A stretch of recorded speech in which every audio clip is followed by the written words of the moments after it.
Drama serial Dastak की आने वाली एपिसोड बहुत धमाकेदार होने वाली है, क्योंकि अब आने वाली एपिसोड में फिरोज बहुत बड़ा कदम उठाने जा रहा है, जहां अब फिरोज ना सिर्फ किरण को मरवाने का प्लान बनाने वाला है बल्कि किरण के बच्चे को भी खत्म करने वाला है। तो अब क्या फिरोज अपनी घटिया चालों में कामयाब हो जाएगा या फिर ये बात भी मोइज के सामने खुल जाएगी? ये जानने से पहले अगर अब तक आपने हमारा चैनल सब्सक्राइब नहीं किया तो जरूर करें। जहां अब किरण प्रेग्नेंट है, ये बात ना सिर्फ मोइज को पता चलेगी बल्कि इसी के साथ साथ सैफ की माँ को भी ये बात पता चल जाएगी, क्योंकि उसने किरण को फार्मेसी पर देख लिया था। जिसके बाद अब वो शानी को मांगने किरण के घर पहुंचने वाली है, जहां फिर वो जैसे ही किरण के घर जाएगी तो सबसे पहले वो मोइज से बात करेगी। जहां फिर सैफ की माँ मोइज से कहेगी कि मुझे तुमसे बहुत जरूरी बात करनी है। मैं जानती हूँ कि किरण और तुम दोनों शानी से बहुत मोहब्बत करते हो। ममता तो हर एक माँ के पास होती है, लेकिन बाप की मोहब्बत सिर्फ और सिर्फ खालिस होती है और वो सगा बाप ही अपने बच्चे से मोहब्बत कर सकता है, वरना कोई दूसरा इंसान किसी दूसरे बच्चे से कभी कोई मोहब्बत नहीं कर सकता। जहाँ फिर मोइज कहेगा कि आंटी मैं आपकी बहुत रिस्पेक्ट करता हूँ, लेकिन आप मुझे साफ साफ बताएं कि आप यहाँ पर क्या लेने आई हैं। जहाँ फिर सैफ की माँ कहेगी कि मैं चाहती हूँ कि आप दोनों शानी को हमें लौटा दे, और खैर से किरण तो माँ बनने वाली है तो आपके यहाँ तो बच्चा जरूर आ जाएगा, लेकिन हमारे यहाँ ये गोद उजड़ी ही रह जाएगी। इसलिए मैं चाहती हूँ कि आप लोग शानी को हमारे हवाले कर दे। जहाँ फिर ये सुनते ही वहाँ पर किरण भी पहुँच जाएगी, जो ये देखकर काफी ज्यादा गुस्सा करेगी और कहेगी कि अब आप क्या लेने आई हैं यहाँ पर। 5 साल तक तो कभी भी सैफ को ये ख्याल नहीं आया कि उसका कोई बच्चा भी है, और अब जाकर आप दोनों को ख्याल आ रहा है कि शानी आप लोगों की जिंदगी में है। आप यहाँ से चली जाएं वरना मुझसे कोई बदतमीजी हो जाएगी। जिसके बाद सैफ की माँ तो वहाँ से निकल जाएगी, लेकिन किरण काफी ज्यादा रोने लग जाएगी, जो कि मोइज से कहेगी कि मैं इन लोगों को अपना बच्चा नहीं दूंगी। तुम अच्छे से जानते हो ना कि मैंने कितनी मोहब्बत की है शानी से। मैं रातें जागी हूँ उसके साथ, मैं उसके रोने पर रोई हूँ, हंसने पर हंसी हूँ। वो मेरे जिस्म का हिस्सा है, मैं उसे किसी के हवाले नहीं कर सकती। जहाँ फिर मोइज कहेगा कि तुम्हें फिक्र करने की कोई जरूरत नहीं है किरण, ये लोग कुछ भी कह लें, ये लोग कुछ भी कर लें, लेकिन हम शानी को कभी भी इनके हवाले नहीं करेंगे।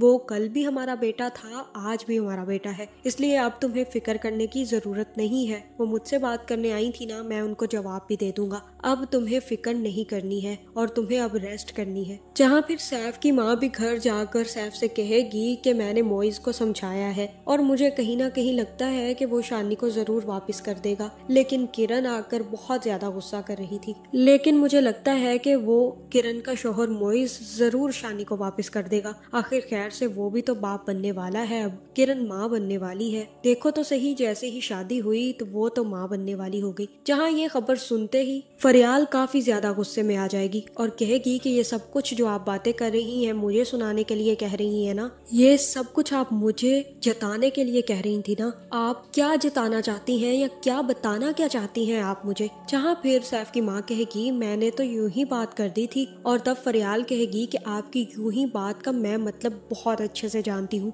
आप ये बात सिर्फ और सिर्फ मुझे बताने के लिए कर रही थी, मैं आपका मकसद बहुत अच्छे तरीके से समझती हूँ। जहाँ फिर सैफ कहेगा कि अब बस कर दो फरियाल, मेरी तबीयत पहले ही ठीक नहीं है और तुम दोनों ने झगड़ा स्टार्ट कर लिया है। जहाँ फिर फरियाल तो वहाँ से चली जाएगी, लेकिन सैफ की माँ सैफ से कहेगी कि हो सकता है कि मोइज सोचे इस बारे में और वो बेटा वापस कर दे, क्योंकि किसी के बच्चे को पालना इतनी हिम्मत का काम है कि कोई और नहीं कर सकता। जहाँ दूसरी तरफ फिरोज भी घर आकर बहुत ज्यादा हंगामा करने वाला है और अपनी बीवी से कहने वाला है कि मैंने आज मोइज को उस बच्चे के साथ देखा है, बहुत खुश था वो। पराये बच्चे को अपने साथ लगाने की क्या जरूरत है? क्या लगता क्या है वो मोइज का, जो वो इससे इतनी मोहब्बत करता जा रहा है? उस बच्चे का तो कोई रिश्ता नहीं है मोइज से, लेकिन मोइज फिर भी उसके मोहब्बत में घुलता चला जा रहा है।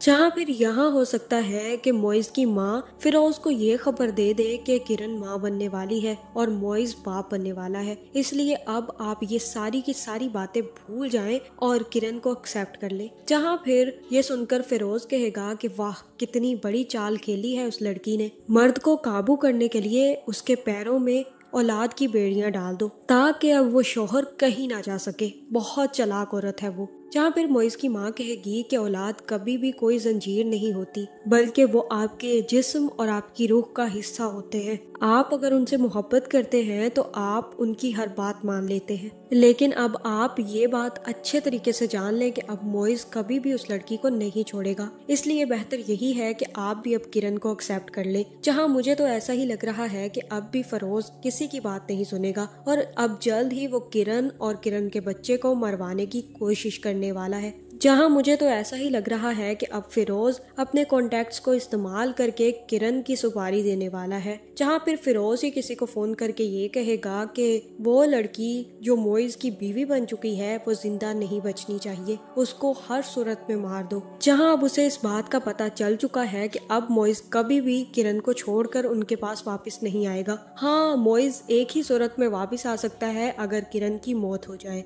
जहां फिरोज एक और घटिया चाल चलने वाला है। तो अब क्या फिरोज की घटिया चाल की वजह से किरण की वाकई ही मौत हो जाएगी, जिसके बाद मोइज खुद शानी को पालेगा और उसको किसी के हवाले नहीं करेगा? या फिर ये भी हो सकता है कि मोइज को इसकी खबर हो जाए कि उसका बाप किरण की मौत चाहता है, जिसके बाद मोइज ही अपने बाप की अच्छी खासी ठुकाई करने वाला है। जहां मोइज ना सिर्फ अपने बाप को रोकेगा बल्कि किरण को भी बचा लेगा। जहां मुझे तो ऐसा ही लग रहा है कि फिरोज कुत्ते की दुम जैसा होने वाला है जो कभी भी सीधी नहीं होगी और ना ही वो कभी मोइज की जिंदगी में किरण को एक्सेप्ट करेगा। जहां अब वो मोइज और किरण को अलहदा करने के लिए रोज रोज कोई ना कोई चाल चलता ही रहेगा। तो अब क्या मोइज किरण को बचा पाएगा? आपका इस बारे में क्या ख्याल है? कमेंट करके जरूर बताएं और ऐसी वीडियोस देखने के लिए हमारे चैनल को सब्सक्राइब करना ना भूलिएगा।